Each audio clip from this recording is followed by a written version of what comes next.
Picture this. You open your banking app, not to check investments, not to check credit cards, just to see if the number went up. And it's not a big number. Maybe it's 4,200, maybe it's 4,987, but you feel something. Not excitement, not even relief, just this quiet shift in your chest where you think, okay, maybe I'm not completely screwed.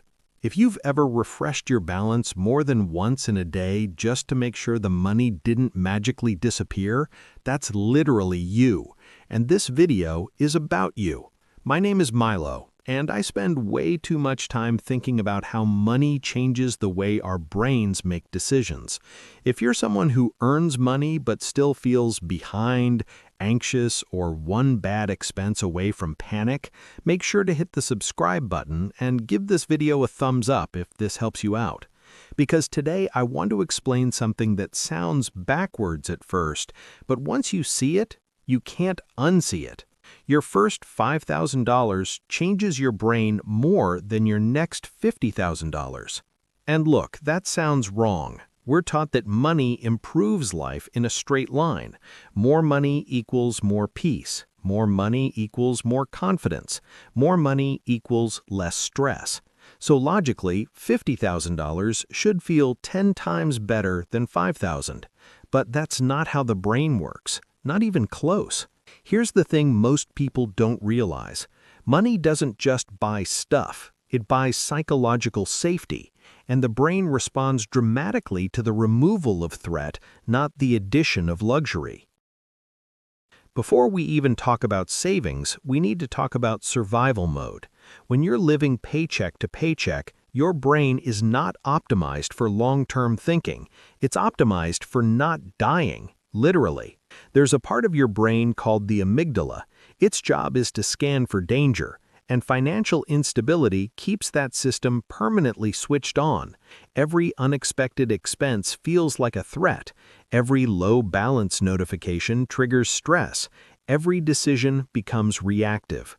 This isn't a motivation issue, it's biology. A well-known Princeton study found that financial scarcity consumes mental bandwidth so intensely that it reduces cognitive performance by the equivalent of losing 13 IQ points.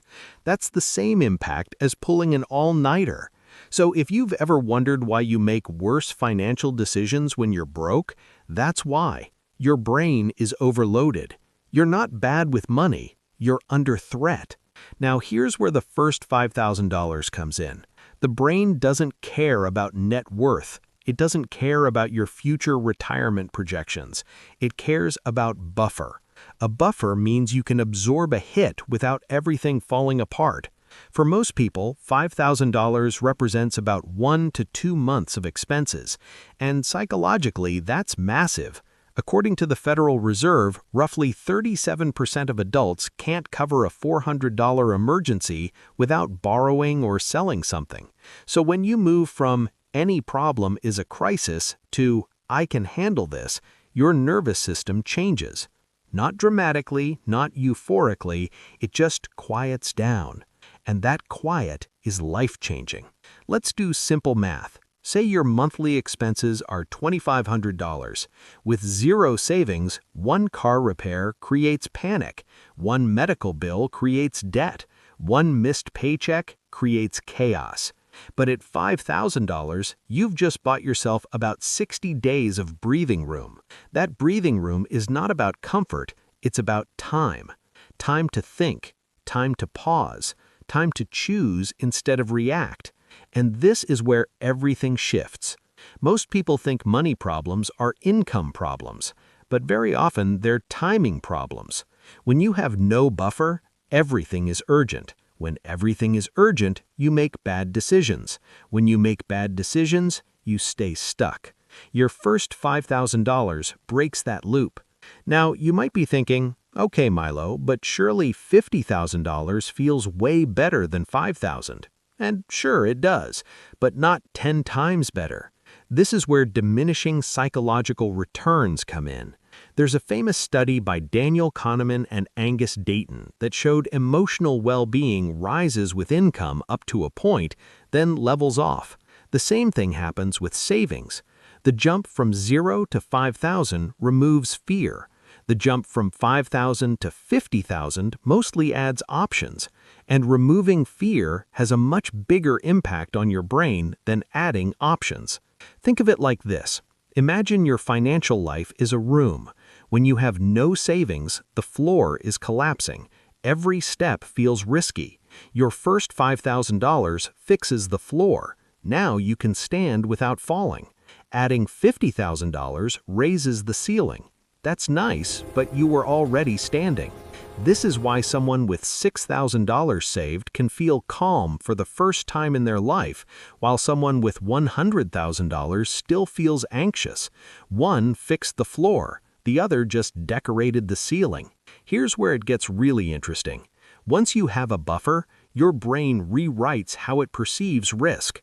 When you're broke, you're extremely loss-averse. Losing $100 feels catastrophic, so you avoid decisions, delay action, and cling to certainty even when certainty is costing you. With a buffer, loss aversion weakens. You start making higher quality risks. You negotiate salary. You leave bad jobs. You invest instead of hoarding cash. You think in probabilities instead of panic. Not because you became smarter, but because you became safer. This is why that first savings milestone often leads to better career moves, stronger boundaries, and smarter investing. It's not the money itself, it's the psychological shift. So why don't more people reach $5,000 if it's this powerful? Because most financial advice skips the hardest part. We tell people to max retirement accounts, chase returns, optimize portfolios, but none of that sticks if your brain is still in survival mode. You can't out-invest insecurity. Before you have a buffer, every dollar saved feels like a dollar you might desperately need tomorrow. So people self-sabotage. They dip into savings. They stop and restart. They tell themselves they'll try again next month. That's not laziness. That's fear. Here's what most people don't realize. Your first $5,000 is not an investment goal. It's not a wealth milestone. It's not a flex. It's mental infrastructure. It's the foundation that allows every other financial strategy to work. And honestly, this is where I get a little frustrated, because people obsess over returns before they've built stability. They worry about a 7% versus 9% return while their nervous system is still screaming.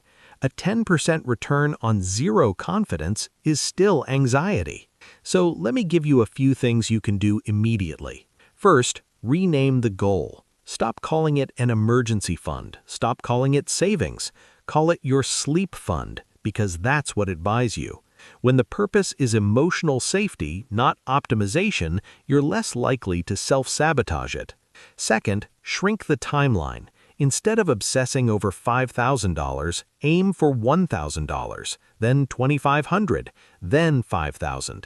Each checkpoint reduces stress. Reduced stress improves consistency. Consistency beats motivation every time. And here's the part nobody talks about. Once you hit your first real buffer, your identity changes. You stop seeing yourself as someone who's bad with money. You start seeing yourself as someone who can handle things. And identity drives behavior. Behavior compounds. I once spoke to someone who saved just over $6,000 after years of struggling. Same job, same income, same city, and they told me, "I feel like a different person." They weren't richer, they were no longer afraid of tomorrow. That's the real milestone. So if you're early in your journey, don't feel behind. You're not late, you're building the hardest part. Focus less on growing money and more on stabilizing yourself. Everything else gets easier from there.